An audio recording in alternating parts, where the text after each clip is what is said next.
अस्सलाम वालेकुम। अक्सर हम देखते हैं ना कि लोगों के पास पैसा तो बहुत होता है, लेकिन दिल का सुकून वो कहीं गायब होता है। तो आज हम दौलत के उस खास राज पर बात करने वाले हैं जो सिर्फ बैंक बैलेंस को नहीं बल्कि जिंदगी को असल मायनों में बरकत से भर देता है।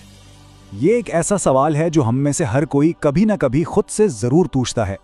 हर वक्त महंगाई की फिक्र, कर्ज की परेशानी, ये सब चीजें बहुत आम हैं। लेकिन सोचिए, क्या इसका कोई दूसरा रुख भी है?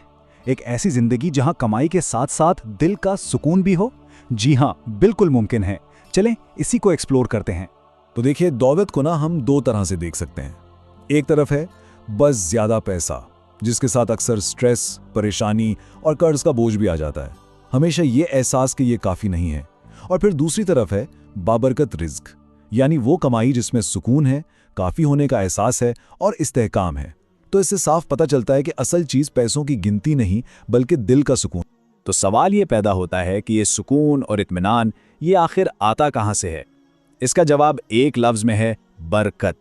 समझ लें कि ये वो सीक्रेट इंग्रेडिएंट है जो हमारी मेहनत की कमाई को असल में कीमती बनाता है। तो आखिर ये बरकत है क्या चीज़? देखें, ये अल्लाह की तरफ से एक ऐसी खास नेमत है जो किसी भी चीज़ में गैबी तरीक़ों से इजाफा करती है। और ये इजाफा सिर्फ क्वांटिटी का नहीं है बल्कि क्वालिटी का भी है। एक सिंपल सी मिसाल लें, जिस खाने में बरकत हो ना, वो थोड़ा सा खाना भी बहुत से लोगों का पेट भर देता है। बिल्कुल इसी तरह जिस रिस्क में बरकत हो, वो थोड़ा सा पैसा भी ज़रूरतें पूरी कर देता है और सबसे बढ़कर दिल को सुकून देता है। और देखें, ये कॉन्सेप्ट कोई नया नहीं है।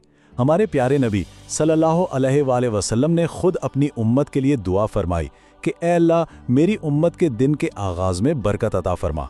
इससे हमें कितना ज़बरदस्त सबक मिलता है कि कामयाबी और बरकत का कितना गहरा ताल्लुक है सुबह सवेरे उठने और अपने दिन का एक सही आगाज करने से। तो अब आते हैं असल बात पर। हम अपनी ज़िंदगी में, अपने काम में इस बरकत को लाएं कैसे? अच्छी खबर यह है कि इसका एक बिल्कुल वाज़ेह रास्ता है। उस रास्ते के आप कह लें कि दो बुनियादी स्तून हैं, दो पिलर्स हैं जिन पर हमें फोकस करना है। और ये दोनों पिलर्स ये एक दूसरे से बिल्कुल जुड़े हुए हैं। पहला है हमारे रूहानी बुनियाद, यानी हमारा अल्लाह के साथ कनेक्शन कैसा है, और दूसरा है हमारे इखलाकी मामलात, यानी दुनिया में लोगों के साथ हमारा लेन देन कैसा है। बरकत हासिल करने के लिए इन दोनों का मजबूत होना लाजमी है।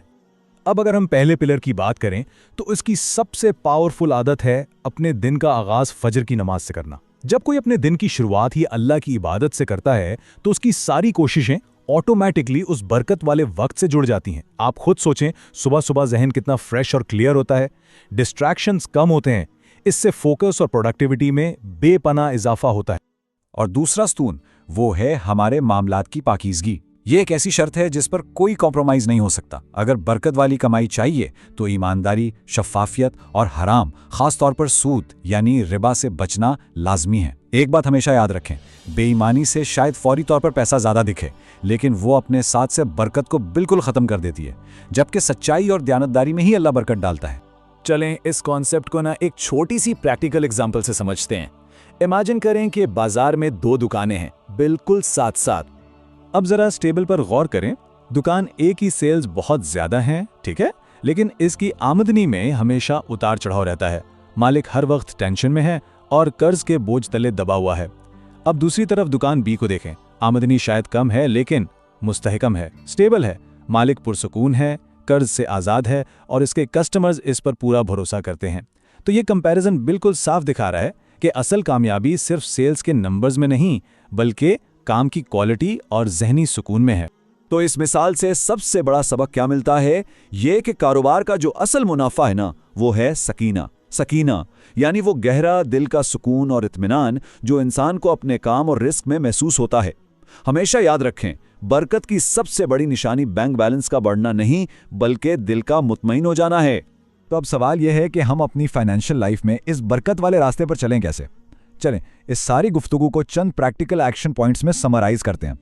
तो ये हैं वो 4 अहम काम जो हमारे रिस्क में बरकत ला सकते हैं। नंबर 1, दिन का आगाज सुबह सवेरे नमाज से करें। नंबर 2, अपने हर मामले में छोटा हो या बड़ा मुकम्मल ईमानदार और शफाफ रहें, क्योंकि सच्चाई बरकत को खींचती है। नंबर 3, सिर्फ और सिर्फ हलाल तरीकों से कमाएं और हराम से हर सूरत बचें। याद रखें, हराम कमाई बरकत को जड़ से उखाड़ देती है। और आखिर में अपनी पूरी मेहनत को तवक्कल के साथ जोड़ दें, यानी अल्लाह पर मुकम्मल भरोसा रखें, क्योंकि कोशिश करना हमारा काम है, लेकिन नतीजा देना हो सिर्फ उसी के हाथ में। और आखिर में एक सवाल जिस पर हम सबको सोचना है, इन सब बातों को सुनने और समझने के बाद कल से अपने काम में बरकत को दावत देने के लिए वो पहला प्रैक्टिकल कदम क्या होगा जो हम उठा सकते हैं? क्योंकि याद रखें, असल तब्दीली इसी सोच और अमल से शुरू होती है।